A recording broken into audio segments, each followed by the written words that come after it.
माझं नाव सचिन. मी नेहमी माझ्या मित्रा मयंकच्या घरी जात असे.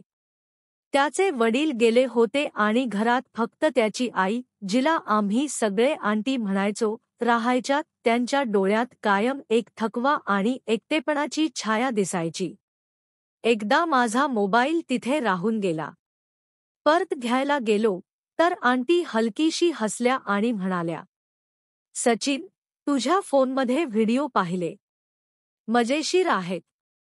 त्यांच्या आवाजात एक विचित्र खट्याळपणा होता. त्या क्षणानंतर मला जाणवलं, काहीतरी बदलतंय. आता त्या वारंवार बहाणे शोधू लागल्या. कधी म्हणायच्या, "सचिन, मला बाजारापर्यंत सोडशील का?" कधी म्हणायच्या, "मयंक उशिरा येईल, तू येऊन बस." त्यांच्या नजरेत आता फक्त आपुलकी नव्हती, काहीतरी वेगळंच होतं. मी गोंधळलेला होतो.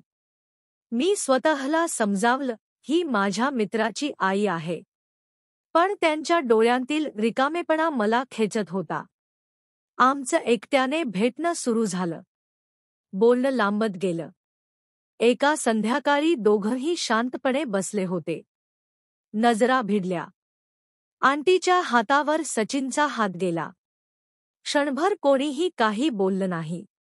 त्यांच्या डोळ्यांतलं एकटेपण आता स्नेहात आणि ओढीत बदललं होतं. आंटीने अलगद डोकं त्याच्या खांद्यावर टेकवलं. आणि त्या क्षणी एक अदृश्य रेषा ओलांडली गेली. पण तेवढ्यात दार आपटून उघडलं. सचिन दचकून उभा राहिला. दारात एक उंच, काळसर चेहरा असलेला माणूस उभा होता. आंटी थरथर कापल्या. "नाही, नाही. तू परत आलास." सचिन थिजून गेला. तोच माणूस गुरगुरला, "मी मेलोय असं सांगून तू किती दिवस माझ्यापासून सुटका करून घेतलीस.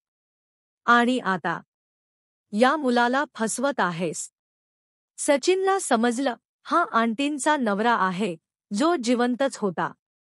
आंटी घाबरून मागे सरकल्या. मी मजबूर होते. तुझ्या अत्याचाराला कंटाळून मी खोटं सांगितलं की तू मेलेस. पण तू परतलास." पण नव्याचा राग प्रचंड होता. तो सचिनकडे झेपावला. सचिन कसाबसा सुटला आणि बाहेर पळून पोलीस स्टेशनमध्ये पोहोचला. त्याने थरथर सगळं सत्य सांगितलं, आंटी, त्यांचा नवरा आणि त्यांनी रचलेलं खोट.